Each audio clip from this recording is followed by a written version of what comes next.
Bienvenidos a este especial de Agenda Económica Debate, por supuesto de cara a la segunda vuelta presidencial del 14 de diciembre. Hace 4 años tuvimos también esta misma instancia y por lo mismo repetimos el ejercicio para que ustedes tomen la mejor decisión posible entre José Antonio Kast y Janet Jara. Uno de ellos dos será nuestro próximo presidente o presidenta desde el 11 de marzo. Tendremos preguntas de las personas, preguntas de economistas, de gremios, personales también, preguntas cruzadas y también tomarán ideas que plantearon otros candidatos que quedaron en el camino hacia la moneda. De eso se trata este especial de Agenda Económica Debate. Parto por presentar a las personas que nos acompañan. Parto con el vocero del comando de Janet Jara, Luis Eduardo Escobar. Muchas gracias por estar con nosotros. Un gusto. Gracias a ustedes por la invitación. Y también invito a que se presente Tomás Bunster, vocero económico de José Antonio Kast. Bienvenido, Tomás. Muchas gracias, Nicolás, por la invitación. Un gusto estar acá. Saludo a Luis Eduardo también. Igualmente. La única regla que tenemos es que ambos voceros van a poder comentar todas las preguntas y respuestas. Habrá un reloj de 1 minuto. Va a ser un debate muy ágil y lo comenzamos inmediatamente con lo más importante, que es las dudas y las preguntas de las personas de nuestro país. Ambos van a responder y pasamos a revisar la primera pregunta de una persona precisamente al frente de la moneda.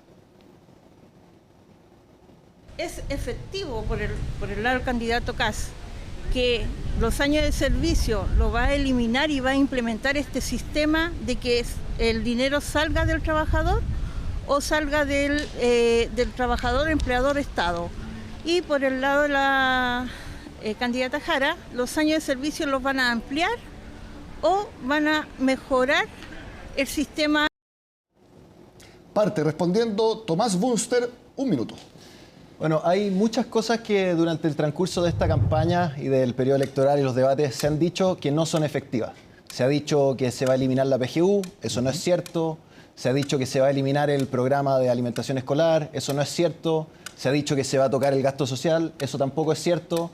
Y respecto de la indemnización por años de servicio, eso tampoco es cierto. En el programa hay un mecanismo nuevo, no destruye el anterior, eso se mantiene, que busca darle mayor seguridad a los contratos y mejorar la relación entre el trabajador y el empleador. Y lo más importante es fortalecer el empleo formal, que por las políticas que ha impulsado el último gobierno en los últimos años, la verdad estamos en una crisis que se ha destruido una buena parte del empleo formal y nosotros estamos por defender eso. ¿Características principales de ese nuevo mecanismo? Es un mecanismo, es con una cotización nueva, digamos, una cotización con cargo al empleado, una cotización nueva que busca generar en una cuenta de ahorro el ahorro, digamos, para después financiar las indemnizaciones, pero no excluye el mecanismo anterior que ya existe. Termina el minuto, es el turno de Luis Eduardo Escobar. Bueno, muchas gracias. Nosotros no proponemos hacer cambios en materia de la indemnización por años de servicio. Estamos proponiendo mantenerla como está. Creemos que es parte de una discusión mucho más amplia, eventuales modificaciones al sistema. Y ahí habría muchas cosas que se podrían considerar, pero eso va a ser producto de un diálogo que nosotros proponemos que haya justamente conversaciones tripartitas entre empleadores, sindicatos, representantes de la sociedad civil y del gobierno que discutan las posibilidades de cambio y si hay posibilidades de acuerdo, seguir adelante. ¿Qué le parecía la idea de este proyecto de que no hubiera tope de los años de indemnización? Bueno, eso existió en el pasado y lo cambiamos de común acuerdo, digamos. Hay una ley que lo redujo a los 11 años, que es lo que rige actualmente, excepto en el caso de las empleadas domésticas, donde existe un sistema parecido al que acaba de plantear Tomás. Lo que nosotros no entendemos cómo se van a compatibilizar los dos sistemas que ellos están proponiendo. Bueno, un tema que sin duda ha sido parte del debate económico en esta carrera presidencial es los recortes fiscales. De eso trata la siguiente pregunta.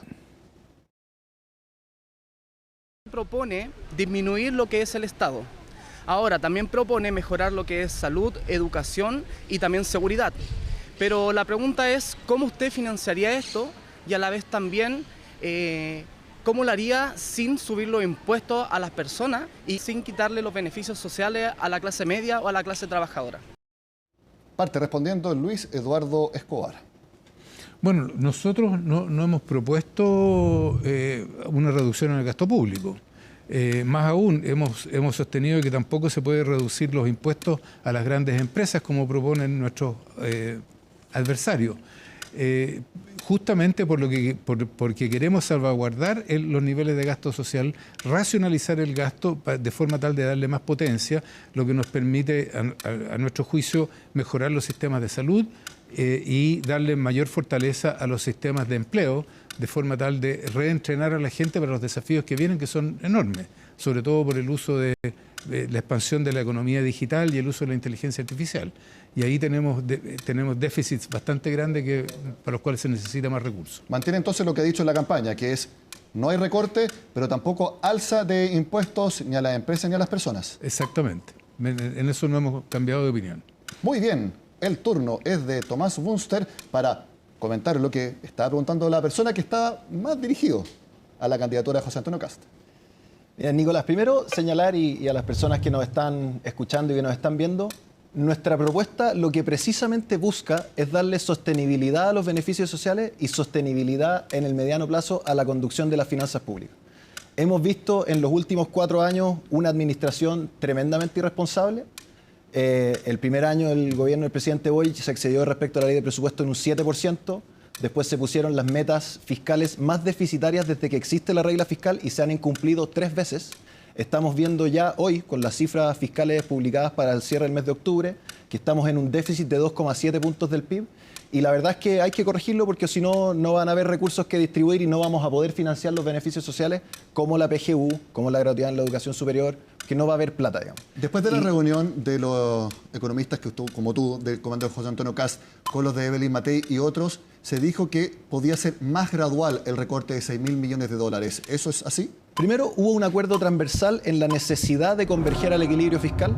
Y sí, discutiendo los detalles más técnicos, puede haber una conveniencia de hacerlo con mayor flexibilidad, en mayor tiempo, pero siempre dentro del periodo de la administración. Muchas gracias. Vamos a la siguiente pregunta de las personas. ¿En qué medida usted favorecerá a las pymes de Chile? Muy concreta la pregunta. Responde primero Tomás Bunster. Las pymes se van a ver favorecidas integralmente por todo el programa de José Antonio Kast. Primero, porque se va a hacer un combate irrestricto al comercio informal, se va a recuperar el orden público y la seguridad en la ciudad y se va a poder desarrollar de mucho mejor forma toda actividad ciudadana y actividad económica. Y en materia propiamente, digamos, económica, por los 3 ejes de nuestro programa. Primero, una facilitación regulatoria que le va a disminuir la carga a todo aquel que innova y emprende, en particular a las pymes también, y les va a ser mucho más fácil sacar todos sus permisos. Van a tener, en este caso no en particular las pymes, pero sí toda la economía, una menor carga tributaria y va a tener un Estado más ordenado con las finanzas públicas, lo que genera un mucho mejor entorno en general para el desarrollo de la actividad económica. Le quedan 20 segundos. Bien ahí. Estamos bien ahí. Perfecto. Luis Eduardo Escobar. Bueno, el problema central que tiene la propuesta de Kast es justamente de que le están bajando los impuestos a las grandes empresas y las pymes no las tocan. En consecuencia, los beneficios que le caigan a las pymes, eventualmente, tiene más bien que ver con la vieja política de la derecha chilena, que es el goteo y el chorreo. Y lo que hemos visto a lo largo del tiempo es que no hay ni goteo ni chorreo. La distribución del ingreso sigue siendo igual de mala, la concentración de la producción, la riqueza, etcétera, sigue siendo la misma de hace muchos años. En consecuencia, no hay política para las pymes. Lo que nosotros estamos proponiendo sí es fortalecer a las pymes desde varias maneras, dándoles mejor acceso al crédito, facilitándoles la vida en la permisología, apoyándolos tecnológicamente, ayudándolos a reentrenar y apoyándolos también para que puedan incorporar nuevas tecnologías en sus procesos productivos. ¿Alguna medida concreta? Bueno, justamente la incorporación de programas de apoyo directo tecnológico a las pymes, de la misma manera en que se hace hoy día, por ejemplo, en la agricultura. Muy bien. Vamos a la última pregunta de la calle.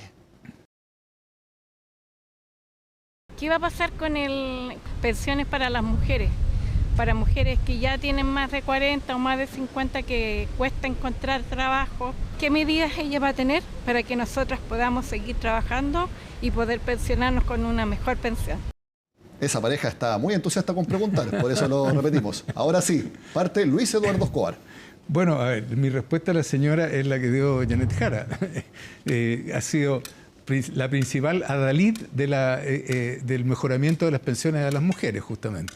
Y lo que se hizo en materia de reforma tributaria, a la cual se opuso la candidatura al Frente, es justamente todos los mecanismos que tenían que ver con fortalecer las pensiones, especialmente para las mujeres, porque tienen lagunas y además se les calcula sobre una edad de supervivencia mucho mayor, así que eso también significa descuentos en sus pensiones. Por eso que es tan importante el préstamo al cual también se ha opuesto de la candidatura de Kast, que tiene que ver con cómo se financia la mejora de las pensiones hoy día y no solo las pensiones en 40 años más cuando la gente se jubile. Así que, señora, yo le puedo decir que si nosotros llegamos a estar en la presidencia de la República, nos vamos a preocupar de sus beneficios. ¿Quedan 5 segundos? No, está bien. Gracias. Ok. Ha sido aludido varias veces el comando José Antonio Kast. Tomás Bunster, la respuesta a la persona. Así es. Mi respuesta a todas aquellas ilusiones es que vayamos a ver primero la evidencia empírica y digamos que bajo la última administración de Janet Jara como ministra del Trabajo, la tasa de desempleo femenino estuvo en sus niveles más altos de la historia, digamos, y llevamos una tasa de desempleo general que supera el 8% por más de 3 años. Entonces uno puede decir muchas cosas, hacer referencia, pero esas son las cifras, digamos. Incluso el propio Luis Eduardo hace algunos meses las calificó de desastrosas. Y en cuanto al empleo de la mujer, para nosotros es fundamental defender el empleo de las mujeres, el empleo de los jóvenes, el empleo de todos aquellos que quieran trabajar. Y para eso nuestro programa tiene una medida incorporada en la reforma tributaria que busca precisamente proteger el empleo formal que está en riesgo de caer en la informalidad. Y las mujeres son aquellas que están más en riesgo y nuestro programa se hace cargo de ello. Y pese a lo que se diga, que no vamos a tener PGU, que las pensiones no van a subir por esta propuesta del Chavo Préstamo, eso no es cierto. La PGU se mantiene, los incrementos de pensiones para las mujeres derivados de la reforma previsional se mantienen, la compensación por expectativa de vida también. Lo único que nosotros lo estamos proponiendo hacer con un financiamiento, no con una cotización forzada de los trabajadores al Estado, sino con recursos públicos directamente. Vamos a profundizar en el Chavo Préstamo más adelante. Les agradecemos a las personas que de manera voluntaria quisieron hacer preguntas para este debate. Ahora vamos con unas preguntas que están dirigidas para cada uno de ustedes. La hacen economistas, colegas de ustedes. El primero que pregunta, estas son preguntas dirigidas, pero obviamente la contraparte va a tener la posibilidad de comentar lo que responda la persona. ¿Estamos de acuerdo? Muy bien. El primero que pregunta es el economista Patricio Rojas y lo hace al comando de Janet Jara. Estamos viendo desde hace largo rato un mercado laboral externo. Uno de los sectores de menor dinamismo es la construcción, efecto que se ha manifestado no solamente en una inversión en construcción prácticamente nula en los últimos años, sino que también en una creación de empleo del sector muy baja. ¿Qué están considerando ustedes para dinamizar la construcción en el corto plazo? ¿Están disponibles para evaluar una rebaja transitoria del IVA a la construcción? ¿Están considerando también la posibilidad de que la vivienda pública se pueda realizar a través de una construcción industrial de manera de acelerar la construcción en este tipo de vivienda y así disminuir el déficit? Luis Eduardo, por favor. Hay un montón de preguntas en las preguntas de mi colega, pero a ver. En materia de construcción de vivienda social, nosotros estamos proponiendo construir 260.000 viviendas adicionales en el periodo de 4 años. Estamos proponiendo además mejorar la calidad de las viviendas sociales más antiguas, que tienen en algunos casos serios problemas, de mejorar 140.000 viviendas adicionales. Y además estamos proponiendo terminar, ojalá antes de este invierno, la reconstrucción de las viviendas de Viña del Mar.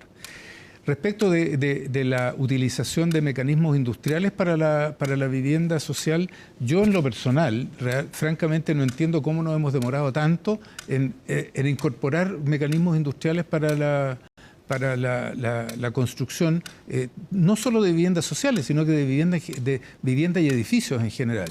Las tecnologías modernas, tanto por el lado de la construcción con hormigón como de madera industrializada, demuestran de que es más barato, es más rápido, genera más empleo y en consecuencia le da mejor acceso a la población. Muchas gracias, Luis Eduardo.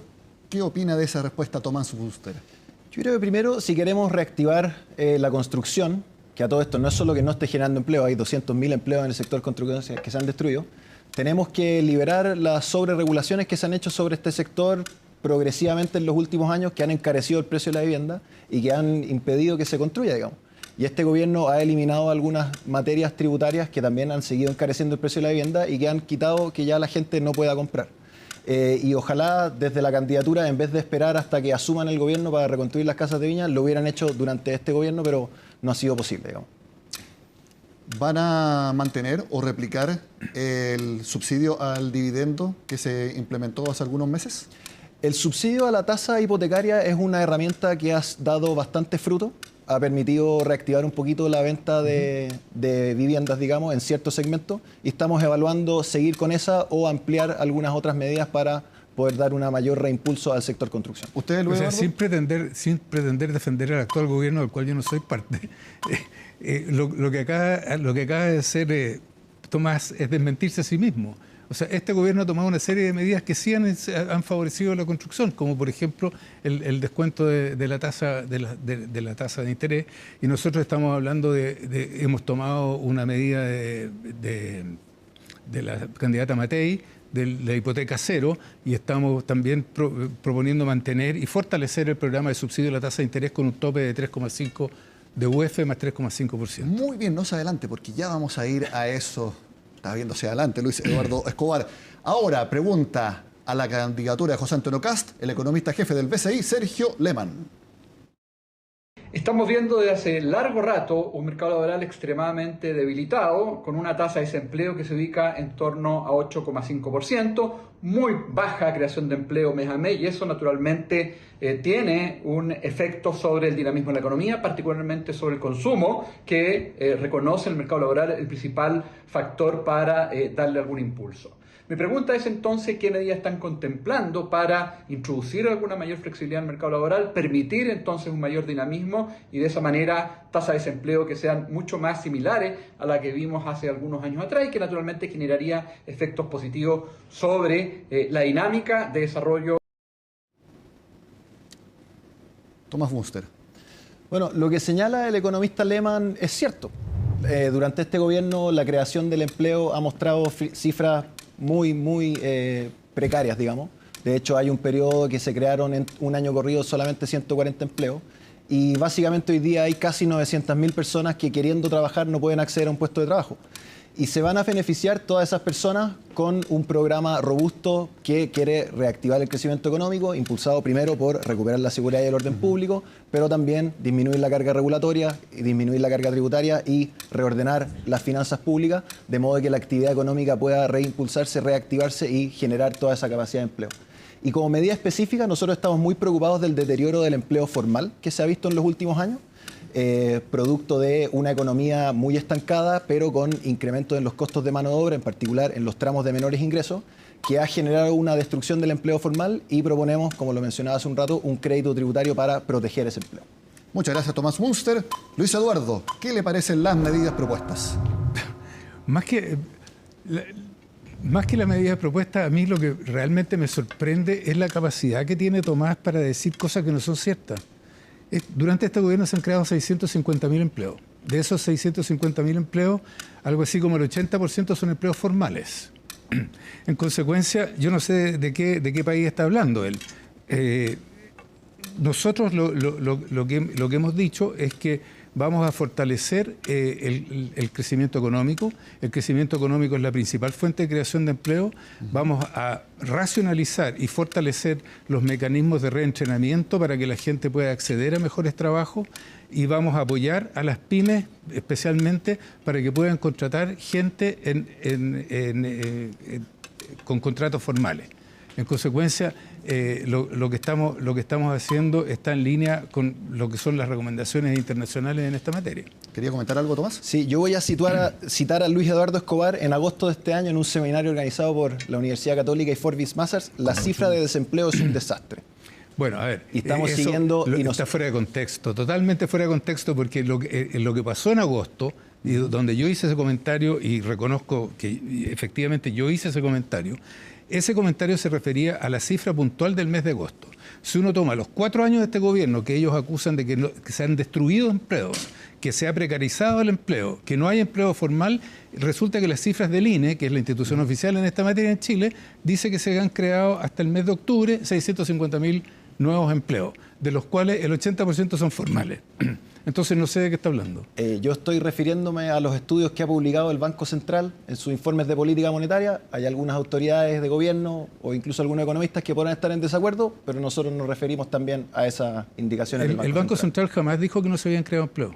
El Banco Central dijo que se habían creado menos empleos de los que se podrían haber creado, pero no dijo que no se habían creado. El Banco Central fue muy crítico con el impacto que había tenido sobre el empleo formal en los tramos de bajo ingreso, en particular entre un sueldo mínimo y 1,3 sueldos mínimos, creando una destrucción de empleo acumulada en ese segmento de empresas de hasta 8%. Jamás habla de eso está en el informe de política monetaria de diciembre del año 2024 y hay 3 metodologías que lo avalan. Muy bien, bienvenido al debate acá en Agenda Económica. Ahora preguntan los gremios de nuestro país. Para aumentar la inversión y elevar la competitividad de nuestro país, desde la CPC hemos planteado la necesidad de avanzar hacia una reducción de impuestos a las empresas, al menos convergiendo hacia el promedio de la OCDE. El candidato Kast propone una reducción de la tasa corporativa partiendo de una disminución al 23%, con la posibilidad de una rebaja adicional asociada a la contratación de trabajadores en riesgo de informalidad. En este marco nos interesa conocer los detalles de este mecanismo y cuál considera que es la tasa de impuesto corporativo que logra equilibrar adecuadamente los objetivos de incentivar la inversión, promover el empleo formal y al mismo tiempo resguardar los equilibrios fiscales. Pregunta dirigida al comando de José Antonio Kast. Bueno, primero, hace 10 años o 11 años, el 2014, Chile ocupaba el puesto número 5 de 38 en ranking de competitividad tributaria a nivel de empresas. Después de la reforma tributaria del gobierno de la presidenta Bachelet, el segundo gobierno, hemos pasado al último año a estar en la posición 36 de 38.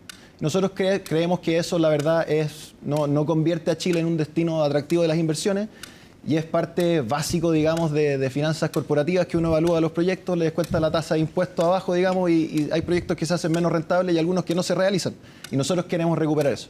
Por eso en el programa nosotros proponemos una rebaja de la tasa transitoria hasta el nivel de 23%, con, como señalaba Susana Jiménez, esta creación del crédito para apuntalar el empleo formal. 23%. ¿En cuánto tiempo se tiene que llegar a ese nivel? El objetivo, como lo tenemos planteado ahora, pero obviamente esto está sujeto a distintas conversaciones y mejoras que lo podamos hacer, es hacia el último año del periodo de gobierno. ¿Transitorio? Es decir, ¿no se queda ahí? No, se queda ahí, pero se hace una transición desde el 27 actual al primer año hasta el 23. No es transitorio, es una transición hacia el 23. Quedó bastante más claro. Luis Eduardo, por favor, comente las medidas. A ver, no hay demostración empírica de que bajar la tasa de impuestos a las grandes empresas, que en Chile son el 3% de las empresas, lleve a una mayor tasa de inversión. Lo que está haciendo la señora Jiménez es defender los intereses de los grandes empresarios chilenos, porque las pymes, y por pymes se entiende aquí empresas que son bastante grandes, que venden hasta 100 millones de dólares anuales, están sujetas a una tasa de impuestos del 12,5% anual. Y lo que ella está tratando de comparar es con la OCDE, donde la tasa de impuesto promedio de la OCDE es 24%, efectivamente, versus el 27% chileno, pero lo que no dice y se salta, y también mi adversario aquí, es que eso no tiene un sistema que es semi-integrado como el chileno, que en el cual los impuestos que pagan las empresas los descuentan las personas o las otras empresas dueñas en la cadena.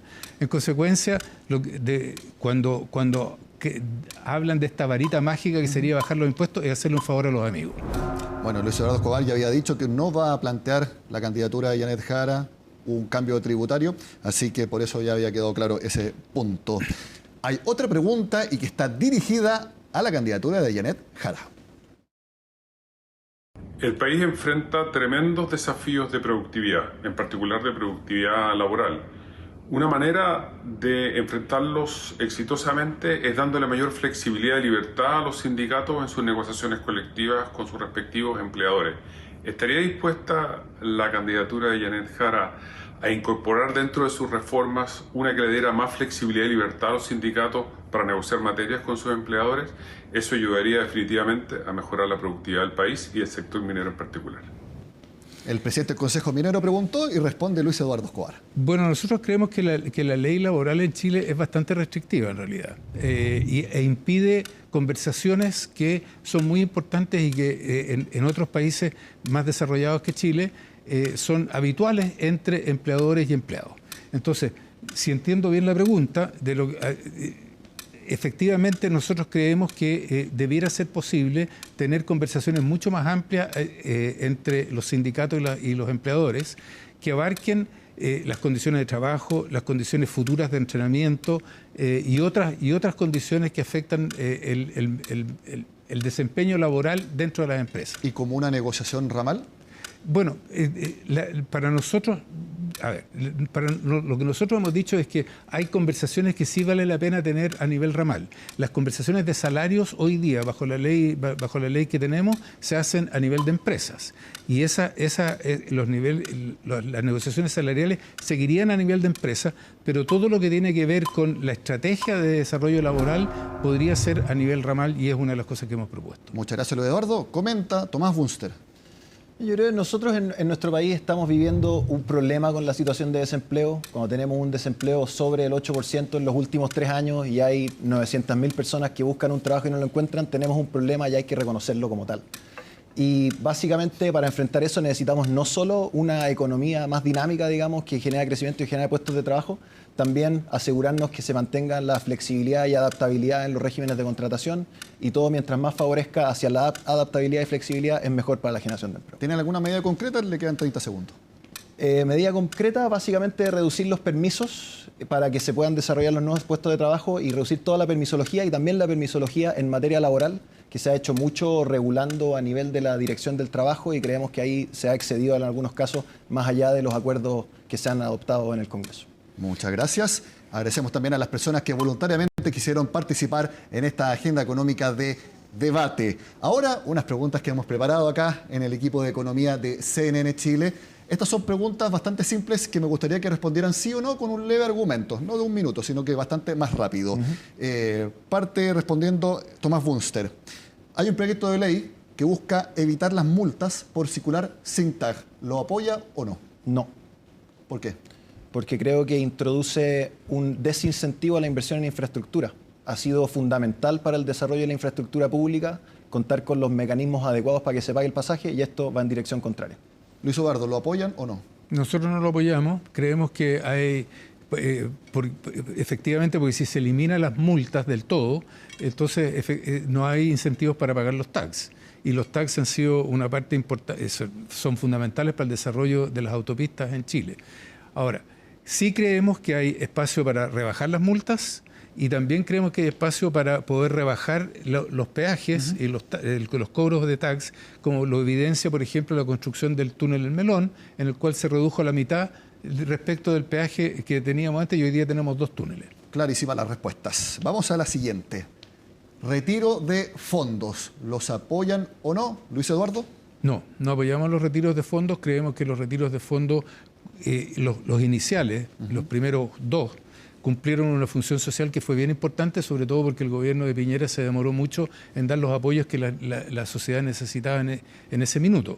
Hoy día nosotros creemos que con el acuerdo que hay en materia de pensiones, de los cuales nuestros adversarios del Frente no participaron y se opusieron sistemáticamente, creemos que es importante salvaguardar ese acuerdo y cuidar el desarrollo de mercado de capitales que se desprende de él. Perfecto, más corta esta respuesta en este segmento. Tomás, retiro de fondos. No. ¿Bajo ninguna circunstancia? Los retiros de fondos está ya archidemostrado que resultaron ser una pésima política pública, independiente que desde otras candidaturas, incluso el propio gobierno en su minuto lo apoyaron. El Partido Republicano ha sido siempre contrario durante la discusión previa y hoy también. Muy bien. Siguiente pregunta para que respondan los dos. El sector público pide un alza de salario real de 2%, es decir, 2% sobre la inflación. ¿Qué opina Tomás Bunster? Lo que más me preocupa respecto del reajuste del sector público, que cabe decir es un proceso, digamos, que ocurre todos los años, es que no está debidamente provisionado en la ley de presupuestos que recientemente se aprobó.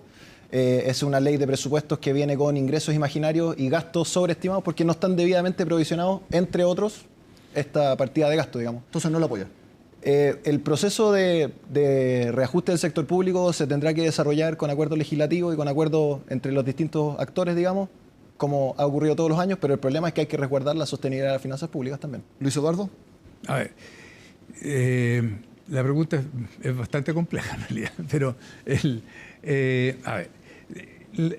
siempre, desde que yo tengo memoria por lo menos, nunca se ha incluido dentro de la ley de presupuesto el reajuste de los empleados públicos, justamente porque es una negociación que se hace aparte y en consecuencia está dentro de los cálculos que estaban incluidos en el presupuesto, pero no es parte de la negociación ex ante. Pero este 2%, si usted tuviera que tomar la decisión, ¿la apoya o no? Yo trataría que fuera un poco más bajo dadas las condiciones fiscales que se enfrentan en el país. Muy bien. Ahora vamos a preguntas directas, dirigidas, que hemos preparado del equipo de Economía de CNN Chile para cada una de las candidaturas. Parto por Luis Eduardo Escobar. ¿Tiene definida la composición del ingreso vital de 750.000 pesos con exactitud? ¿Cuánto es qué? A ver, con exactitud no, porque depende de los parámetros económicos. Como decía un gran economista, John Maynard Keynes, cuando cambian los números yo cambio de opinión. ¿Y usted qué hace? ¿No? Entonces, es contingente lo que ocurre en la economía. Lo que nosotros hemos dicho es que tenemos toda la intención de instalar un ingreso vital, no un salario mínimo, un ingreso vital de 750.000 pesos mensuales a partir de enero del 2030. ¿Qué le parece a Tomás Munster? Yo creo que habría que revisar esas cifras y si es que es compatible con la sostenibilidad de las finanzas públicas.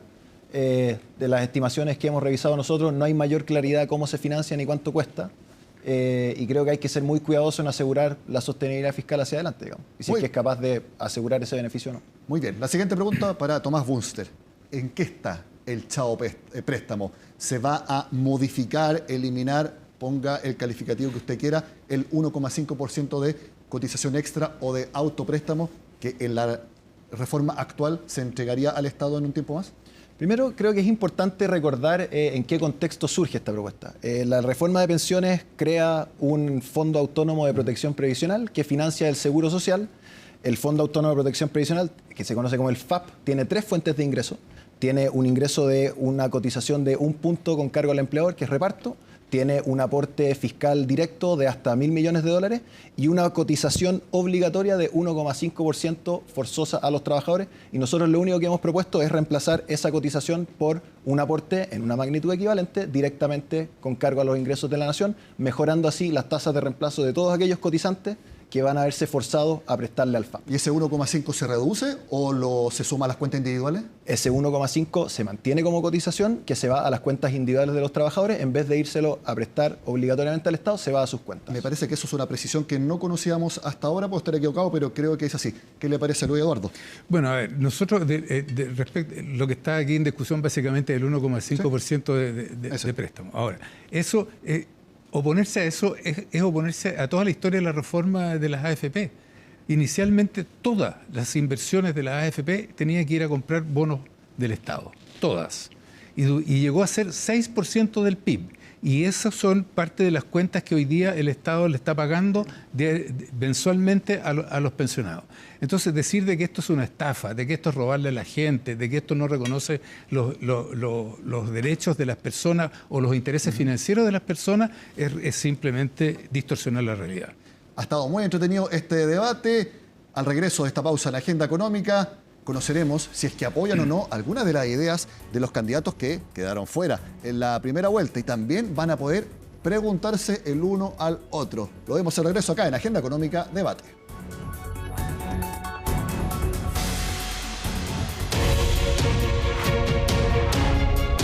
Volvemos a este especial de Agenda Económica Debate. Ahora les proponemos que revisemos medidas que los anteriores candidatos a la moneda propusieron para ver si es que el comando de José Antonio Kast y de Janet Jara las comparten o no. Partimos con una que propuso Johannes Kaiser, lo vemos en pantalla. Eliminación de contribuciones. En el sistema actual, el Estado cobra contribuciones a los propietarios de viviendas, incluso cuando ya pagaron impuestos al comprar, construir o ahorrar durante años para adquirirla. ¿Qué es lo que dijo Johannes Kaiser? Toda propiedad principal o secundaria, urbana o rural, quedará libre de contribuciones. En el primer bloque partió respondiendo Luis Eduardo Escobar. El primero que comenta si es que toman o no esta idea es Tomás Munster, del comando de José Antonio Kast. Bueno, como se podrá ver en el propio programa de José Antonio Kast, nosotros sí tenemos incorporada la medida de eliminar las contribuciones a la primera vivienda para personas mayores a 65 años en un principio. Y esa medida está recogida, esa medida es una de las medidas que ha propuesto del Partido Republicano y José Antonio Kast hace mucho tiempo y nosotros también la recogemos. Creemos que es absolutamente razonable poder hacerlo, el impacto fiscal de aquello que hay que cubrir no es muy mayor.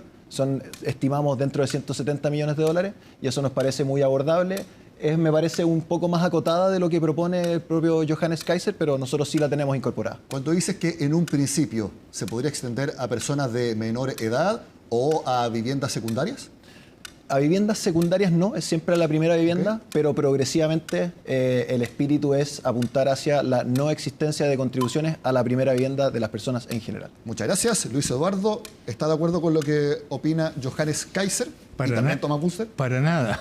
¿En nada? No, en esa materia no estamos, definitivamente no estamos de acuerdo.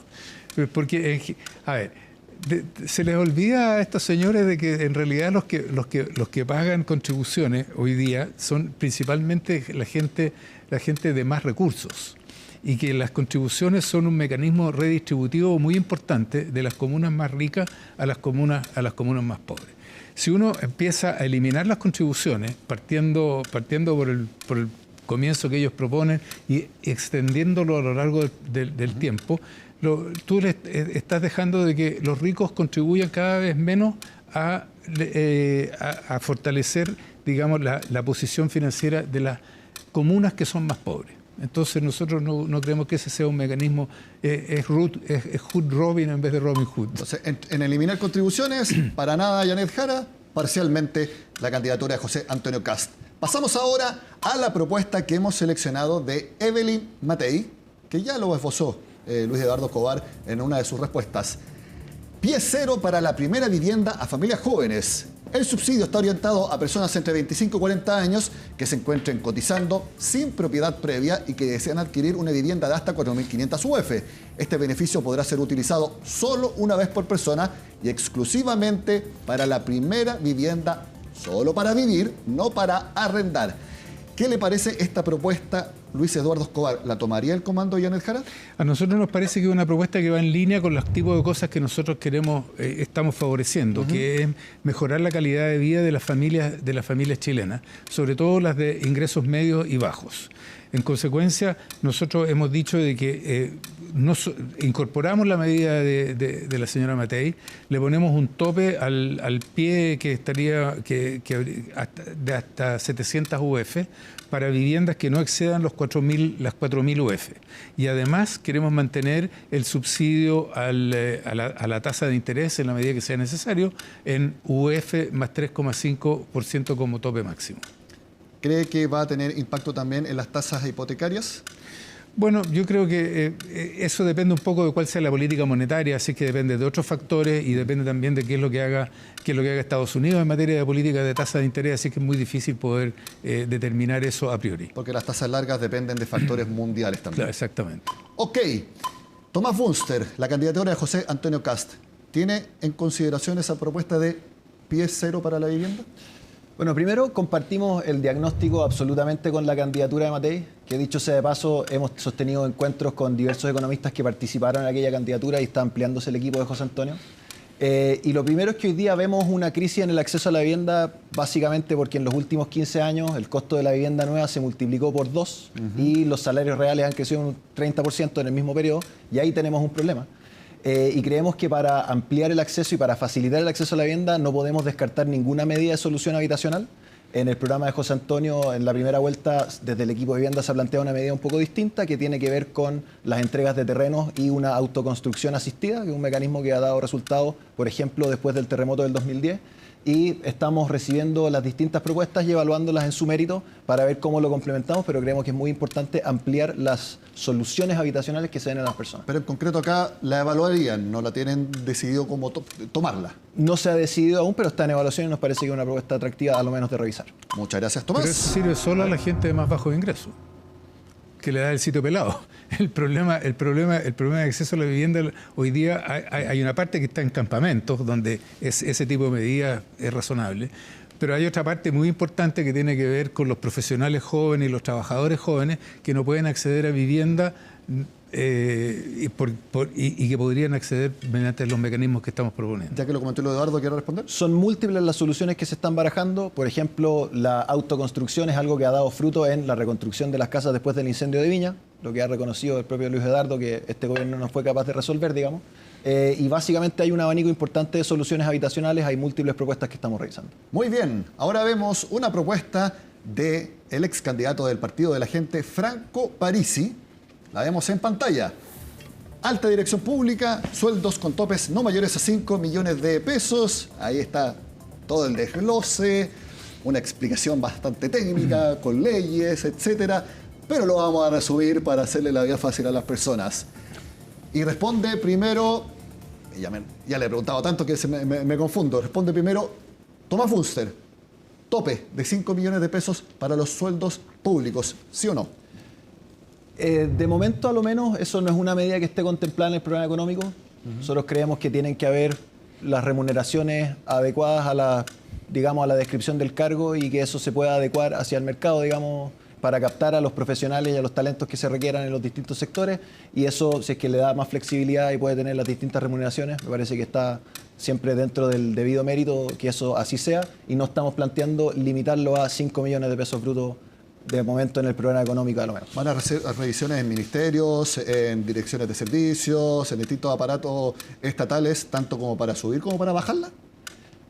Lo que a nosotros nos preocupa es asegurar de que, digamos, la sostenibilidad de las finanzas públicas y que las remuneraciones se paguen en gente que de verdad esté poniendo su trabajo al servicio de las personas, no en operadores políticos, no en apitutados, ni en ninguno de esos casos, como se ha visto en algunos periodos, digamos, en la administración de gobierno, pero así como una regla general de limitarlo a 5 millones de pesos, eso hoy al menos no está contemplado. Perfecto. Luis Eduardo, ¿cuál es la postura de la candidata Jara? Bueno, la propuesta de Parisi tenía que ver con alta dirección pública, y eso sí que es muy peligroso porque eso es otra ley. Por alta dirección pública la gente se contrata en base a las leyes de mercado y en consecuencia el Estado entra a competir de tú a tú con el sector privado y si necesita capacidades gerenciales, que son básicamente las funciones de alta dirección pública, tendrá que pagar los sueldos que corresponden. Lo que nosotros sí nos hemos comprometido a hacer es a ponerle un tope de 5 millones de pesos mensuales brutos a todas aquellas personas que sean de confianza del ministro y del presidente o la presidenta de la República. Por ejemplo, lo dijo la candidata en una entrevista, a los asesores. A los asesores de los ministros, por ejemplo. El que quiera venir a trabajar al sector público, que haga su contribución al sector público. Muchas gracias, Luis Eduardo y Tomás, por haber comentado las propuestas de quienes ya no están en carrera a la moneda. Bueno, ahora pasamos a otro segmento de este Agenda Económica Debate. Yo ya he hecho muchas preguntas. Ahora quiero que ustedes las hagan, porque me imagino que tienen preguntas el uno al otro para clarificar, para también quizás criticar o para que se puedan explayar los programas económicos. El primero que pregunta en esta ocasión es Luis Eduardo Escobar a Tomás Bunster. Bueno, Tomás, esto no es personal, desde luego, somos parte de candidaturas que representan programas que van más allá de las personas. Pero hay una pregunta que a nosotros, y a mí en particular, me queda dando vuelta, habiendo sido toda mi vida un macroeconomista. Cuando uno dice, vamos a bajar los impuestos en 4 puntos, entonces uno dice, bueno, por cada punto de impuestos que baje vas a perder 500 millones de dólares más o menos, millones más, millones menos. Entonces eso significa de que de entrada cada año vas a ir generando un déficit de ingresos más alto. Y tú dices de que justamente este gobierno se ha equivocado con las proyecciones de ingresos. Entonces, esa pérdida de ingresos, de alguna manera, van a tener que compensarla porque si no va a aumentar el nivel de la deuda. Y entonces me gustaría saber si acaso ¿Cuáles son las restricciones de deuda que ustedes se han planteado y cómo piensan que van a financiar este déficit público? Tomás. A ver, primero, y no me lo tomo en ningún caso personal, Luis Eduardo, no te preocupes. Primero, hay que explicar una serie de cosas. El programa económico tiene 3 pilares, digamos, que actúan en conjunto, no actúa por separado la rebaja tributaria. La rebaja tributaria, efectivamente, nosotros tenemos estimado que por cada punto de tasa estatutaria menos se recaudarán 450 millones de dólares menos. Eso es así y no lo hemos negado en ningún caso. Y que a la larga se van a poder gatillar ciertos proyectos que se hacen rentables y tendrá un efecto en mayor crecimiento, pero en el largo plazo, en el corto plazo, efectivamente hay una baja en los ingresos.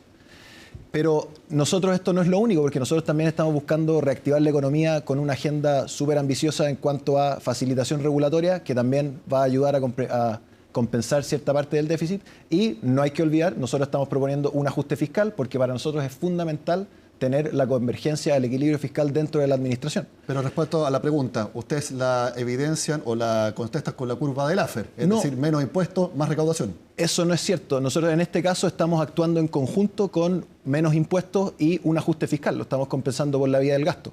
No hay que olvidar que por la vía del gasto, hoy día, de hecho con las cifras que están saliendo hoy día, estamos en un déficit efectivo de 2,7 puntos. Para el próximo año se supone que es 1,1, pero probablemente va a ser 2,2. O sea, si queremos cerrar el déficit, que son las propuestas que ha hecho este propio gobierno, digamos, tenemos que hacer un ajuste de magnitud significativa y una parte de ella, una parte menor. De hecho, si el impacto son los primeros 3 puntos, estamos hablando de en torno de 1.300 millones de dólares, es en respuesta a la reforma tributaria. Muy bien. Ahora pregunta Tomás Bunster a Luis Eduardo Escobar. Voy a seguir entonces en el tema fiscal, aprovechando que estamos en esa conversación. Este gobierno se ha puesto las metas fiscales más deficitarias, se han incumplido 3 veces.